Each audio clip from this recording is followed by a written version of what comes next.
Health insurance health insurance అనేది చాలా అంటే చాలా చాలా ముఖ్యం. చాలా మంది దీనిని ఇగ్నోర్ చేస్తూ ఉంటారు. ఇగ్నోర్ చేయకండి, ఇదే చాలా ఇంపార్టెంట్. ఈ హెల్త్ ఇన్సూరెన్స్ అనేది ఎలా వర్క్ అవుతుందంటే, మనం ఏదైనా కారణాల చేత 24 గంటల కన్నా ఎక్కువసేపు హాస్పిటల్లో అడ్మిట్ అయినట్లయితే మనకి ఎంతైతే ఖర్చు అయిందో, అంటే హాస్పిటల్ బిల్ ఎంతైతే అయిందో ఆ ఖర్చు మొత్తాన్ని ఈ హెల్త్ ఇన్సూరెన్స్ కంపెనీ వాళ్ళే భరిస్తారు. మనం ఏ కారణం చేత అడ్మిట్ అయినా సరే, అది మేబీ సిక్ కావచ్చు, ఇల్నెస్ కావచ్చు, సర్జరీ కావచ్చు, ఆపరేషన్ కావచ్చు, డెలివరీ కావచ్చు, ఏదైనా కావచ్చు. సో ఏ కారణాల చేత అయినా 24 గంటల కన్నా ఎక్కువసేపు హాస్పిటల్లో అడ్మిట్ అయినట్లయితే ఎంతైతే ఖర్చు అయిందో ఆ ఖర్చు మొత్తాన్ని ఈ హెల్త్ ఇన్సూరెన్స్ పాలసీ వాళ్ళే భరిస్తారనమాట. ఈ రకంగా ఇది వర్క్ అవుతూ ఉంటుంది. చాలా మంది అనుకుంటూ ఉంటారు, హెల్త్ ఇన్సూరెన్సా, నాకెందుకు, నా ఏజ్ చాలా తక్కువ, నేను చాలా బలంగా ఉన్నా అని చెప్పి అనుకుంటూ ఉంటారు. అలా అనుకోవద్దు. ఎప్పుడైనా సరే, ఏ జబ్బు అయినా సరే, లేకపోతే యాక్సిడెంట్ అయినా సరే మనల్ని అడిగి రాదు. మీ ఏజ్ ఎంత, మీ ఏజ్ 24 అయితే నేను రాను అని చెప్పి యాక్సిడెంట్ అనేది జరగకుండా పోదు, జబ్బు కూడా రాకుండా పోదు. రీసెంట్ గా చూసుకున్నాం, కరోనా ఎంతమంది ఎఫెక్ట్ అయ్యారు, ఎంతమంది హాస్పిటల్లో జాయిన్ అయ్యారు కేవలం కరోనా వలన. కొందరైతే లక్షలు కోల్పోయారు. ఇన్ కేస్ వాళ్ళ పేరు మీద కనుక హెల్త్ ఇన్సూరెన్స్ పాలసీ ఉందనుకోండి, ఎంతైతే ఖర్చు అయిందో, అంటే హాస్పిటల్లో ఎంతైతే ఖర్చు అయిందో ఆ ఖర్చు మొత్తాన్ని వీళ్ళే భరిస్తారనమాట. అందుకని చెప్పే ఎంత వీలైతే అంత త్వరగా హెల్త్ ఇన్సూరెన్స్ పాలసీ తీసుకోవడం చాలా అంటే చాలా చాలా ముఖ్యం. సో అదే విధంగా ఈ హెల్త్ ఇన్సూరెన్స్ పాలసీ యొక్క ప్రీమియం చూసుకున్నట్లయితే ఎంత ఉంటుందంటే, ఇన్ కేస్ మనం కనుక 5 లక్షల కవరేజ్ ని చూస్ చేసుకున్నట్లయితే అది మేబీ 8,000, 9,000, 10,000 ఈ రకంగా ఉంటుందన్నమాట. Depends upon our age and health conditions. For example నేను పాలసీ తీసుకున్నట్లయితే ప్రీమియం అన్నది చాలా తక్కువ ఉంటుంది, ఎందుకంటే నా ఏజ్ అన్నది తక్కువ కాబట్టి. ఫర్ ఎగ్జాంపుల్ ఒక వ్యక్తి ఉన్నారు, అతని ఏజ్ అన్నది 50 అనుకోండి. అతని కనుక హెల్త్ ఇన్సూరెన్స్ పాలసీ తీసుకున్నట్లయితే ప్రీమియం అన్నది కాస్త ఎక్కువ ఉంటుంది అనమాట. అది కూడా గమనించుకోండి. కవరేజ్ అంటే ఏంటంటే, ఫర్ ఎగ్జాంపుల్ మనం హెల్త్ ఇన్సూరెన్స్ పాలసీ తీసుకున్నాం, ఆల్రెడీ యాక్సిడెంట్ అయింది, హాస్పిటల్లో జాయిన్ అవ్వాలి అనుకుంటున్నాం.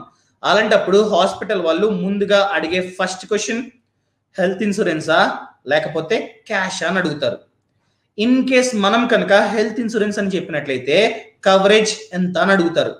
ఆ కవరేజ్ అనేది 5 లక్షలు అనుకోండి, 5 లక్షల వరకు హెల్త్ ఇన్సూరెన్స్ వాళ్ళు భరిస్తారు అని అర్థం.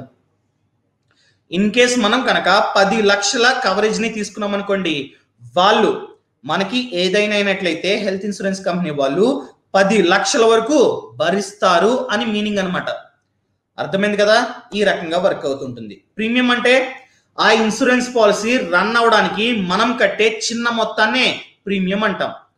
ప్రతి సంవత్సరం ఒక్కొక్కసారి ప్రీమియం కడుతూ ఉంటాం. ఫర్ ఎగ్జాంపుల్ ఈ రోజు కనుక నేను హెల్త్ ఇన్సూరెన్స్ పాలసీ తీసుకోవాలనుకుంటే ఈ రోజు నేను ప్రీమియం కట్టాలి.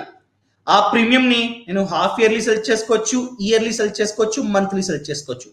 కాకపోతే ఈ హెల్త్ ఇన్సూరెన్స్ అనేది 1 ఇయర్ వర్క్ అవుతుంది అనమాట. కొన్ని కంపెనీస్ లో ఏంటంటే హెల్త్ ఇన్సూరెన్స్ అనేది 1 ఇయర్, 2 ఇయర్, 3 ఇయర్ ఈ రకంగా కూడా ఉంటుంది అనమాట. అంటే 3 ఇయర్స్ కి ఒకేసారి ప్రీమియం కడతాం. So health insurance policy running లో ఉండడానికి కట్టే చిన్న మొత్తాన్ని ప్రీమియం అంటాం. నేను ఈ రోజు పాలసీ తీసుకోవాలనుకుంటే ఈ రోజే ప్రీమియం కట్టాలి. ఎప్పుడైతే 1 ఇయర్ అయిపోతుందో, ఎప్పుడైతే నా టర్మ్ అన్నది కంప్లీట్ అయిపోతుందో అప్పుడు మళ్ళీ ప్రీమియం కట్టి రెన్యువల్ చేయించుకోవాలన్నమాట. ఈ రకంగా హెల్త్ ఇన్సూరెన్స్ పాలసీ అనేది వర్క్ అవుతూ ఉంటుంది. నన్ను అడిగినట్లయితే మీరు మంచి హెల్త్ ఇన్సూరెన్స్ పాలసీని ఎలా సెలెక్ట్ చేసుకోవాలంటే, ముందుగా క్లెయిమ్ సెటిల్మెంట్ రేషియో. ఏ కంపెనీలో అయితే క్లెయిమ్ సెటిల్మెంట్ రేషియో అనేది ఎక్కువ ఉందో ఆ కంపెనీస్ ని మాత్రమే సెలెక్ట్ చేసుకోండి. అంటే ఏ కంపెనీస్ యొక్క క్లెయిమ్ సెటిల్మెంట్ రేషియో అనేది 98%, 99%, 95% ఈ రేంజ్ లో ఉందో వాటిని మాత్రమే సెలెక్ట్ చేసుకోవడం చాలా చాలా ముఖ్యం. కొన్ని కంపెనీస్ యొక్క క్లెయిమ్ సెటిల్మెంట్ రేషియో అనేది కేవలం 60%, 50% ఈ రకంగా ఉంటుంది. వాటిని సెలెక్ట్ చేసుకోకండి. అసలు క్లెయిమ్ సెటిల్మెంట్ రేషియో అంటే ఏంటంటే, ఫర్ ఎగ్జాంపుల్ ఒక కంపెనీ ఉంది, ఆ కంపెనీ 100 మందికి పాలసీని ఇష్యూ చేసింది. 100 మంది ఒకేసారి క్లెయిమ్ కి అప్లై చేసుకున్నారు. అంటే వాళ్ళకి ఏదో ఒక కారణాల చేత హాస్పిటల్లో అడ్మిట్ అయ్యారు. 100 మంది ఒకేసారి అప్లై చేసుకున్నారు క్లెయిమ్ చేయండి అని చెప్పి. సో ఆ పర్టికులర్ కంపెనీ అన్నది 100 మందిలో ఎంత మందికి క్లెయిమ్ ని సెటిల్మెంట్ చేస్తుందో దానినే క్లెయిమ్ సెటిల్మెంట్ రేషియో అంటాం. ఇన్ కేస్ 100 మందిలో 98 మందికి అంటే 98 పీపుల్కి క్లెయిమ్ ని సెటిల్మెంట్ చేసింది. వాళ్ళు ఎంతైతే ఖర్చు పెట్టారో ఆ ఖర్చు మొత్తాన్ని ఆ ఇన్సూరెన్స్ కంపెనీ భరించింది అనుకోండి, ఆ కంపెనీ యొక్క క్లెయిమ్ సెటిల్మెంట్ రేషియో అనేది 98% అంటారు. సో అలాంటి కంపెనీస్ ని మాత్రమే సెలెక్ట్ చేసుకోవడం చాలా అంటే చాలా చాలా ముఖ్యం. ఇన్ కేస్ మీరు కనుక సీనియర్ సిటిజన్స్ ఉన్నారు, ఇంట్లో కాస్త పెద్దవాళ్ళు ఉన్నారు, వాళ్ళ ఏజ్ అనేది 60-70 ఈ రకంగా ఉంది, వాళ్ళకి తీసుకోవచ్చు అంటే తీసుకోవచ్చు. సెపరేట్ గా పాలసీ ఉంది, senior citizen health insurance policy అని. సో వాటిని కనుక ఆప్ట్ చేసుకున్నట్లయితే ప్రీమియం అనేది చాలా ఎక్కువ ఉంటుంది అనమాట. ఆ రకంగా ప్లాన్ చేసుకోండి, బెటర్ ఉండాలి. ఎందుకంటే మనం కష్టపడి డబ్బు సంపాదించేది ఎందుకు? మన యొక్క ఫ్యూచర్ కోసం, అంతేగాని హాస్పిటల్ బిల్లులు కట్టడానికి కాదు కదా. సో ఈ రకంగా హాస్పిటల్ ఖర్చు కోసం మనం ఒక్క రూపాయి కూడా మన పాకెట్ నుండి కట్టకుండా ఉండాలంటే ఖచ్చితంగా మనం చేయాల్సింది ఏంటంటే హెల్త్ ఇన్సూరెన్స్ పాలసీ తీసుకోవాలి. తీసుకున్నట్లయితేనే హాస్పిటల్లో ఎంతైతే ఖర్చు అయిందో ఆ ఖర్చుని మీరు మీ పాకెట్ నుండి కట్టాల్సిన అవసరం లేదు. ఒక చిన్న ఎగ్జాంపుల్ చెప్తా. ఫర్ ఎగ్జాంపుల్, మనోజ్, సచిన్ అని చెప్పి ఇద్దరున్నారు. ఇద్దరు ఒకే ఆఫీస్ లో పనిచేస్తూ ఉంటారు, కొలీగ్స్ అనమాట. సో ప్రతిరోజు ఒకే బైక్ మీద వెళ్తూ ఉంటారు, వస్తూ ఉంటారు. ఒక రోజు ఆఫీస్ అవగానే వస్తూ ఉన్నారు, యాక్సిడెంట్ అయింది.